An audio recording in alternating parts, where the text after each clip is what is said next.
இருக்கு சொல்லுங்க, யாராவது சொல்லுங்க. அங்க பெரியவங்களா இருக்கு, தப்பா எடுத்துக்க கூடாது. ஃபாதர் இப்படி பேசுறாரு. எத்தனை தொழிற்சாலை இருக்கு? ஒரு தொழிற்சாலை கூட இல்லை.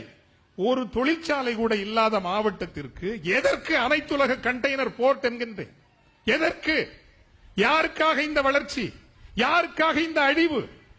நீங்க ஒட்டுமொத்த ஒரு 56 மீனவ கிராமங்களை, 56 மீனவ கிராமங்களை அல்ல, ஒட்டுமொத்த கடலோர மக்களினுடைய வரலாற்றை, வாழ்வை, ஆதாரங்களை, எதிர்காலத்தை அழித்து ஒழிக்க வேண்டும் என்கின்ற ஒரு திட்டம் வருகின்ற பொழுது அது குமரி மாவட்டத்திற்கு விடப்படுகின்ற சவால் மட்டுமல்ல, ஆண்டவர் லட்சம் லட்சம் ஆண்டுகளாய் ஆசைப்பட்டு உருவாக்கிய ஒரு நிலப்பரப்பிற்கு வரக்கூடிய ஆபத்து, அச்சுறுத்தல், தீமையின் சக்திகளை, பிசாசினுடைய சக்திகளை எதிர்த்து நிற்க வேண்டிய கடமை உண்டு கடவுளின் பிள்ளைகளுக்கு என்று தரித்துக் கொள்ளுகின்ற, உறுதியேற்கின்ற ஒரு செய்தியை சொல்ல வேண்டும் என்பதற்காகத்தான் ஆரோக்கிய தாயினுடைய இந்த விழாவிற்கு என்னை இந்த ஊரினுடைய இளைஞர்கள் அழைத்த பொழுது நான் வர வேண்டும் என்று உறுதி கொண்டது. காரணம், ஆண்டவருக்கான பிள்ளைகள் என்பதை அனுதின வாழ்வில் நிரூபிப்பது ஒன்று, அனுதின வாழ்வில் நம்முடைய செயற்பாடுகளில் நிரூபிப்பது ஒன்று, அவருடைய அன்பை ருசிப்பதும், அவருடைய அன்பிற்காக ஏங்குவதும்,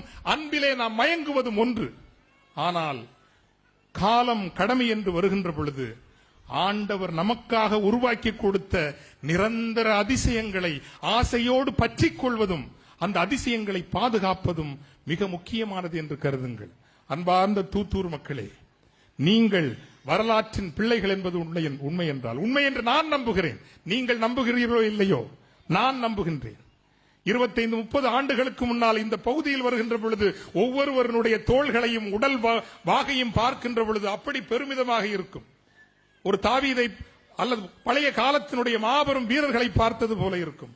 அப்படி ஒரு மாபெரும் மரபிற்கு சொந்தக்காரர்கள் நீங்கள் என்றால், தயவு செய்து ஆண்டவரின் சார்பால் கேட்டுக்கொள்கின்றேன், இந்த மாவட்டத்தினுடைய கடலோரம் என்பது புனிதமான, ஆண்டவர் விரும்பி உருவாக்கிய கடலோரம். இந்த கடலோரத்தை அழிக்க எந்த